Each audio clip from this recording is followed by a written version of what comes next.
Hey guys, welcome to another Homelab Series video today. In today's video, this will be focused to all of our Homelab travelers here who like to kind of record their plane flights and locations that they've been to, because I will be showing you how you can self-host AirTrail. I saw this on the self-hosted subreddit a few weeks back. Maybe it was about a week ago. Time flies.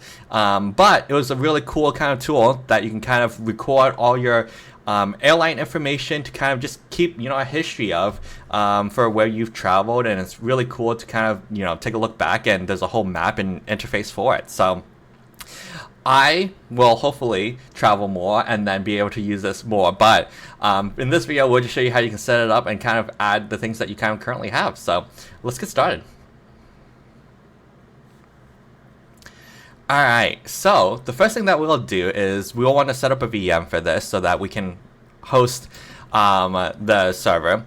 To do so, we have a few things in my home lab that I kind of try to make it a little bit easier. So the first thing that we would do is update our DNS to include a unique name for it that resolves to an IP to make it easier to resolve. So I have everything pretty much configured between my GitLab server and AWX to do the configuration.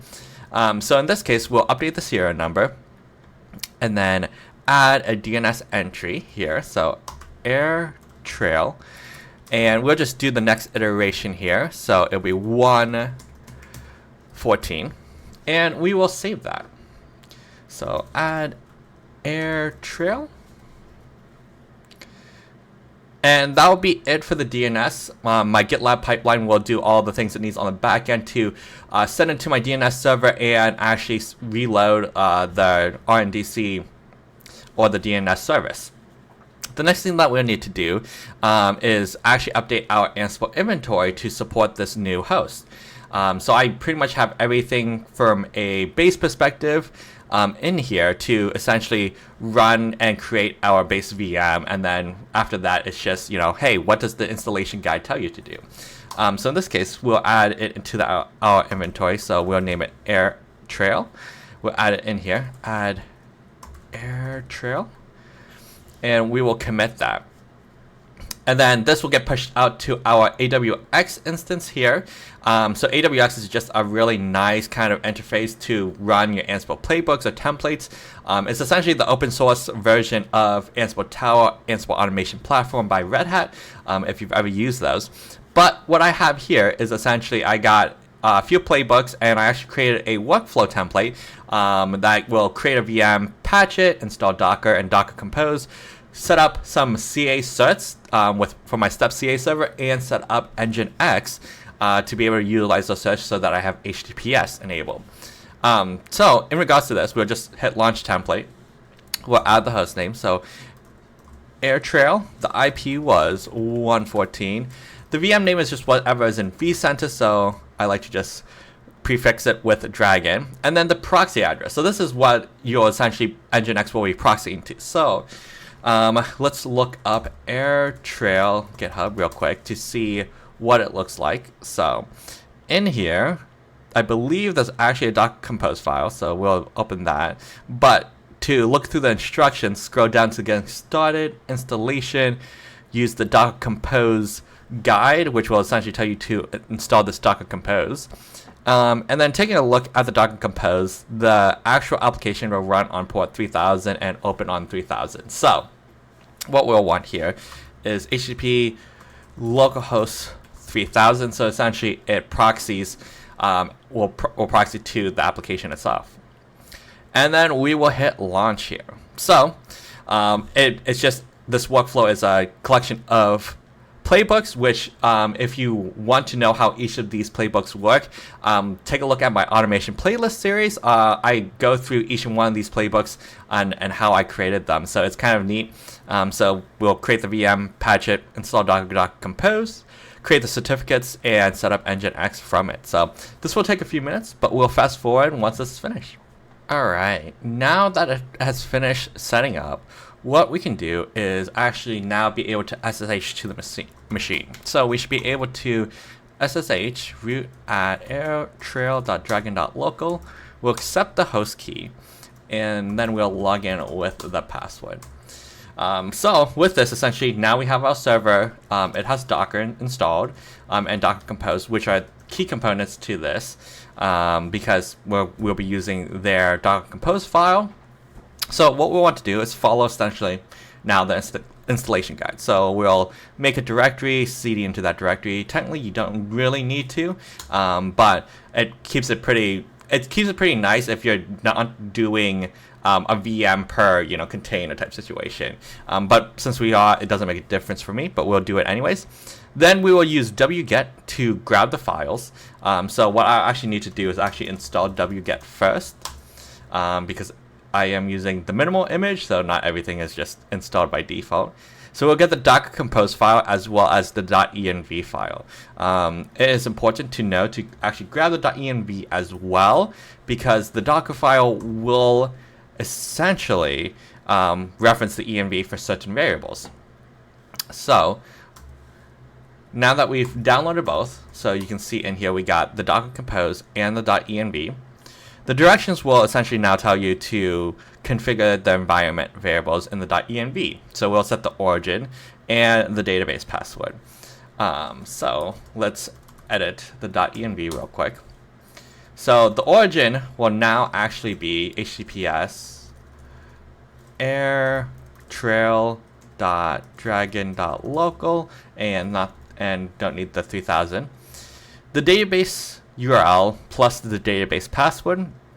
So essentially what you want to do is if you update, I don't need that. If you update the password right here where it says password here, you need to update it with the same password down here. Because essentially it will create with this and then connect to Postgres with that password. So in this case, because they're the same, I'll just leave it, but you will want to update that. And you should use alphanumeric characters essentially to change that password. But outside of the origin URL and the database password, it looks like you can just keep everything else the same.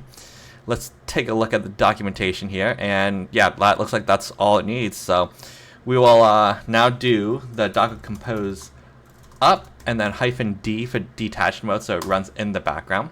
So pull out container, so it'll pull the database, which looks like it's going to be a Postgres database, as well as the AirTrail container that is created. So this will take a few seconds. The images aren't too big, but it'll just take a few. Shorthand flag -d. Probably running the wrong Docker version. That's funny. Alright, so it doesn't look like there's anything else to it. So once this is done, so it looks like it's finished now, we can see that it's up and healthy for the database. So we should be able to now go to the web GUI, HTTPS airtrail.dragon.local, and we should get the web interface. So technically, okay, so it actually brought me to the setup page. So I need a setup. So let's just say we're gonna create an admin user. We'll create a password, and the name will be admin. Unit of measurement is imperial because I live in the United States. There's a lot to be said about that. But imperial is what I'll use because I live in the United States, and then I create. So this will just create your account, and then now you have your GUI, which will just currently just show a map. So in here, there's a few things that you can do. So I'm gonna go to settings here real quick. Go to appearance and do dock theme because that hurts my eyes a little less. They do have dock theme mode, which is amazing. See the statistics. So you can see your flight statistics, your list of flights, which currently don't have any because I haven't added, and then add flights. So it's pretty self-explanatory. You can select your airports. So let's say, for example, I'm going from Chicago, O'Hare, to like Los Angeles, LAX. And we can, pick some random dates. We'll go like, like October, like we went October. So you can actually do, I guess, previous. So like, say I went like August 1st. Ooh. Give me a second. August 1st. We departed August 1st at like 8 a.m. and we arrived August 1st at like 11 a.m. I don't actually know how long it takes, but you would actually enter your real information. Other information that you can include is seat information. So you can include like, I was in the window seat. It was like B2 or something. Class is economy because I'm not rich enough to do first class, guys. But maybe eventually I will. I'm clearly saving up all my credit card points for trying to get first class or business class flights for my family when we do travel. So it's a work in progress. Then you can select your aircraft or airline. So it's, for example, like United or something. United Airlines. Flight reason. Always leisure. Come on, guys. No one likes to fly unless it's a fully paid business trip. Then that might be good. And then you can do like flight number too, so you can add stuff, aircraft registration, and notes. So you can add the flight, and then you can see that it actually shows in here like, oh hey, there was a flight from Chicago to LA. And you can see now if you list in flights, you can see that there is a flight here. You can edit it. As well as if you go back, you can see in statistics, you know, how many times you've been in economy, windows, leisure, North America or wherever, and total distance travel. So it'll actually calculate the distance as well as the duration. And number of airports. So it's kind of cool to kind of just, you know, see your stats overall as you kind of, especially if you're an avid traveler, and it includes a lot of cool information that you can input in. So one of these days, maybe I will hit every single state or at least a few more countries. But that's kind of what I'm kind of looking forward to. But for those of you who do love to travel and like to kind of document your travels and flights, this might be a cool self-hosted thing that you can run and check out for your family. So if you enjoyed the video, please leave a like, comment, and subscribe, and we'll see you guys in the next video. Bye!